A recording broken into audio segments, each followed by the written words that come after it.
Now we've cut all of our pieces. We've done the second cut that goes all the way through.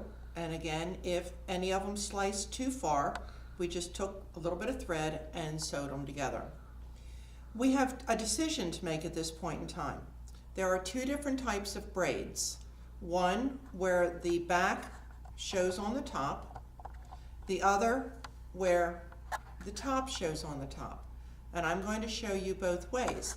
It's up to you to decide based on the material which way you like. They have a very different look and appearance. To start, let's start with, we want the top to be on the top. So we take the top, we always work this way in order to go this way. So we work right in order to go left. So we have the one piece because we're starting and the two pieces here. From now on, we're always going to use the two pieces together. The only time we use one is when we start. So we put the piece on the left on the back of the piece in the right and just push it through. Use your thumb, just push it through, and then grab it on this side and pull it. That's all there is to it. The next two, we take the next two, we put front to back, push it through with your thumb, grab it, and pull it.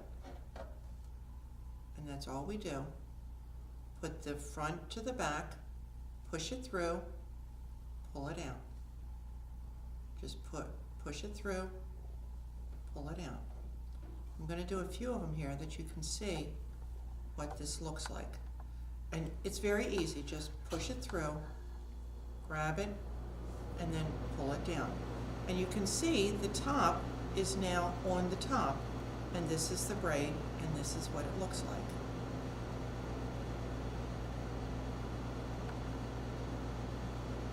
At the very end, we just take this piece here. I should have cut this ahead of time.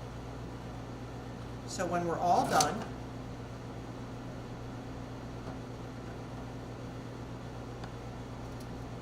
our last braid, as we come through, is the same thing. We push it through, and you can tie it or you can then loop it through something else. But that's it. This just gets looped somewhere else, wherever it works for you. More to hide it than anything else. And that's how we finish it off. Let's look and see what the other type of braid looks like. Let's assume we're starting in the corner, and this time we want the bottom to be on the top. Oh, I should add, make sure you go back and take the pins out. It's not nice to give a blanket with pins in it. They stick. So that's the other advantage to using the very hot, larger head pins. They're easier to grab, but make sure you take the pins out. So let's braid the second way, where the red part will be on the top.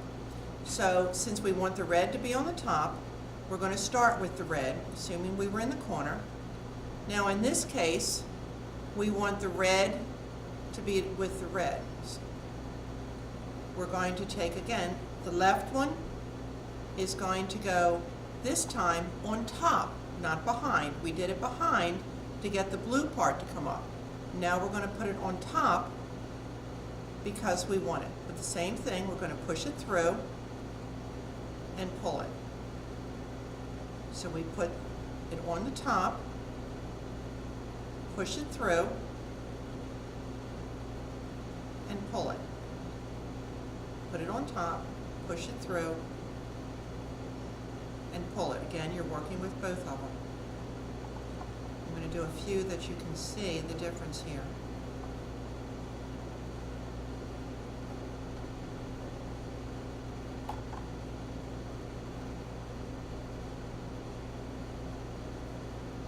And you can see we have the red up here. Here, it was more of a braid, and the blue was on the top. So it depends on which way, what you want the blanket to look like. I'm going to do this blanket with the red on top so that you see the red, white, and blue. But this braid is a very sophisticated braid, a very neat and clean braid. it shows a little bit on the bottom. Here, it shows a little bit of red on the bottom. But it just depends on which way you like the braid to look. Again, here, you just put the top to the bottom and pull it through. Here, you put it on the top and pull it through. So it's either on the top or on the bottom, and depends on where you put it, is what it looks like. And if you forget, just play with it until you get a braid that you like. That's all there is to it.